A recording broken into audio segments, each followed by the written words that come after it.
Chapter number 8 Sudama चरित, page number 43, NCERT class 8 बसंत। बेसोई राज समाज। तो ये सुदामा चरित नरोत्तम दास जी के द्वारा लिखा गया है। तो ये सुदामा और जो उनके जो सखा भगवान कृष्णा के बीच में जब सुदामा गए थे द्वारिका, श्री कृष्ण अपने बाल सखा श्री कृष्णा द्वारिकाधीश से मिलने के लिए, तभी उनके बीच में जो कथोपकथन यानी कि जो वार्तालाप हुआ था उसके बारे में यहाँ पे नरोत्तम दास जी ने इस कविता के माध्यम से यहाँ पे दर्शाए हैं। तो बेसोई राज समाज बने, गज बाजी धने मन संभ्रम छायो, केदो परयो कहूँ मार्ग भूली के फेरी के मैं अब द्वारका आयो। भोन बिलो के कीवे को मन लोचत, सोचत ही सब गाँव मझायो। पूछत पांडे फिरे सब सो, पर झोपरी को कहूँ खोज न पायो। तो यहाँ पे इस पद में ये है बेसोई राज समाज बने, गजबाजी धने सम गजबाजी घने मम संभ्रम छायो, केंधो परयो कहूँ मार्ग भूली की फेरी के मैं अब द्वारका आयो। तो इस पद में जो सुदामा जी अपने जो बाल सखा श्री कृष्णा से जब अपने गांव लौटते हैं, सुदामा जी अपने गांव जब लौटते हैं, जो द्वारका गए थे, फिर द्वारका से जो आने के टाइम में जब उनके जो गांव लौटते हैं तभी रिटर्न करने के टाइम में ये पद है। तो बेसोई राज समाज बने। तो सुदामा जी जब अपने गांव लौटे तो उन्होंने देखा कि उनके जो पुराने झोपड़ी बाजे घने मन संभ्रम छायो। तो यहाँ पे उनके जो पुराना झोपड़ी, उनका जो पुराना घर था, उसकी जगह में एक विशाल महल वहां पे खड़ा हुआ था। तो वो जो उनका जो पुराना झोपड़ी था वो चेंज हो गया था। बाल कृष्णा जो उनके जो सखा कृष्णा द्वारिकाधीश कृष्णा ने उनको जो झोपड़ी को वो एक महल में परिवर्तित कर दिए थे। और उनके जो आसपास राशि ठाट-बाट, उनके जो आसपास जो राशि ठाट-बाट, वो हाथी घोड़े सब उनके घर के बाहर, वो सब सेवक सेविका यानी कि सर्वेंट सब लोग उनके घर में, उनके महल में जैसे भीड़ वहां पे था। इस बदलाव को ये अचानक हो गया। उनके ये बदलाव जब गए थे, उनका पुराना झोपड़ी था, अभी आने के बाद ये जो उनका जो झोपड़ी चेंज होके वो एक विशाल महल वहां पे खड़ा हो गया था।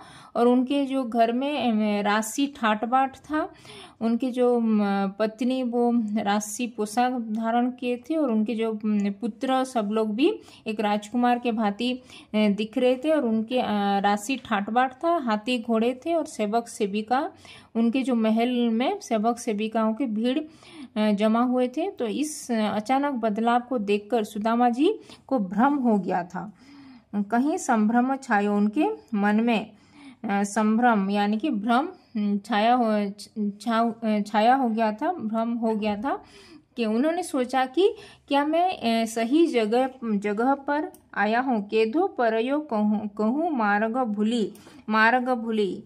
वो सोचते हैं कि क्या मैं अपना मार्ग भूल के दूसरी जगह में आ पहुंचा हूँ बोल के वो ऐसे सोचते हैं। क्या मैं सही जगह पर आया हूँ या रास्ता भूल गया हूँ बोल के वो मन ही मन ये सोचते हैं।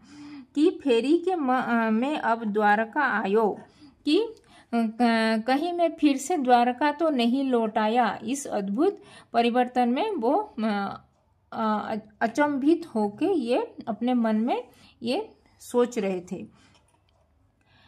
केदो परयु मार्ग भूली, मतलब वो ये सब बदलाव अचानक वो देखकर वो सुदामा जी को भ्रम हो गया कि वो सोचते हैं कि क्या मैं सही जगह पर आया हूँ, कि मैं अपना रास्ता अपना मार्ग भूल गया हूँ, और कहीं मैं फिर से मैं द्वारका कहीं से कहीं के फेरी के मैं अब द्वारका आयो, कहीं मैं फिर से मैं द्वारका तो नहीं लौट आया बोल के इस अचंभित होकर ये अपने मन में सोच रहे हैं। फिर ये है भोन बिलो किबे को मन लोचत सोचत ही सब गांव मझायो पूछत पांडे फिरे सब सो पर झोपड़ी को कहू खोज न पायो। तो यहाँ पे भोन बिलो किबे को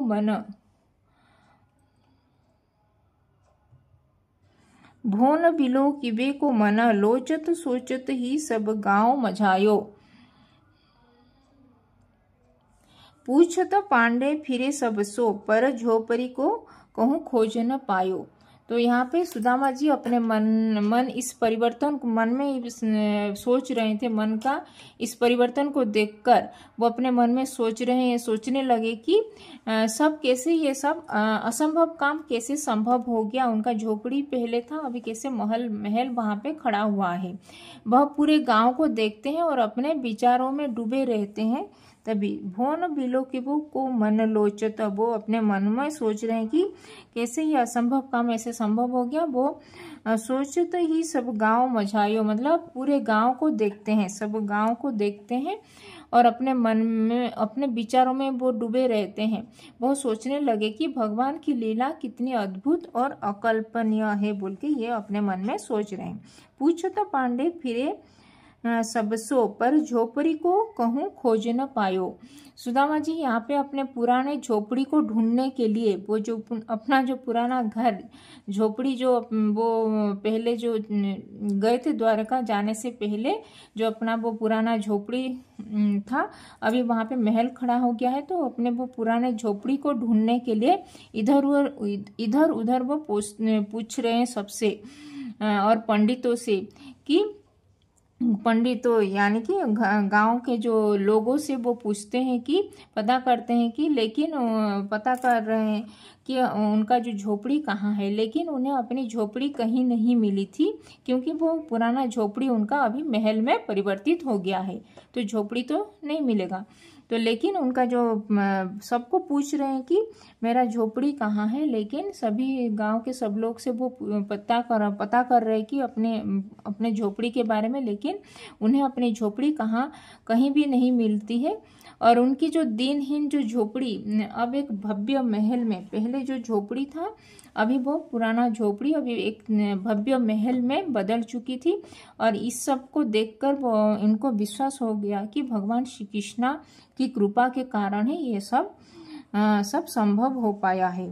पूछो तो पांडे मतलब गांव के सभी लोगों से वो पूछते रहते हैं कि पर झोपड़ी को कहूँ खोज न पाए, लेकिन उनके झोपड़ी को वो कहीं खोज नहीं पाए थे। अब उनका जो पुराना झोपड़ी अभी बदल चुका है एक भव्य महल में। तो ये सब देखकर उनको विश्वास हो गया कि यह सब भगवान श्री कृष्ण का ही कृपा, उनका दया दृष्टि का ही परिणाम है बोल के। तो इस पंक्ति में, इस पद में ये नरोत्तम दास जी ने यहाँ पे लिखे हैं कि जो सुदामा जी जो पहले एक दिनहीन जीवन जापन कर रहे थे, अभी भगवान श्री कृष्ण की कृपा से उनका जीवन में चमत्कार हो गया है, उनका जीवन बदल गया है। और उनके जो गरीब झोपड़ी, उनके जो पुराना झोपड़ी जो छोड़ के गए थे द्वारका जाने से पहले, अभी वो पुराना झोपड़ी अभी उसके जगह में भव्य राजमहल वहाँ पे खड़ा हुआ है। और इस बदलाव, इतना सब बदलाव अद्भुत, ये उनको अचंभित किया था। और सुदामा जी पहले उनको विश्वास भी नहीं हुआ था कि ये सब कैसे असंभव काम कैसे संभव हो गया। फिर वो सोचते हैं कि भगवान अपने भक्तों को के प्रति करुणामय होते हैं और उनके जो सच्चे भक्ति का फल उनको अवश्य मिलता है। इसीलिए भगवान अपने जो भक्त लोगों को अप्रत्याशित रूप से ये सब अपनी कृपा दृष्टि हमेशा प्रदान करते हैं। तो इस पद में ये नरोत्तम दास जी ने ये सब दर्शाए हैं। बेसो ही राज समाज बने गजबाजी घने मन संभ्रम छायो केदो परयो काहू मार्ग भूली के फरी के मैं अब द्वारका आयो भोन बिलो किबे को मन लोचत सोचत ही सब गांव मझायो पूछत पांडे फिरे सब सो पर झोपड़ी को कहूँ खोज न पायो। थैंक यू, धन्यवाद।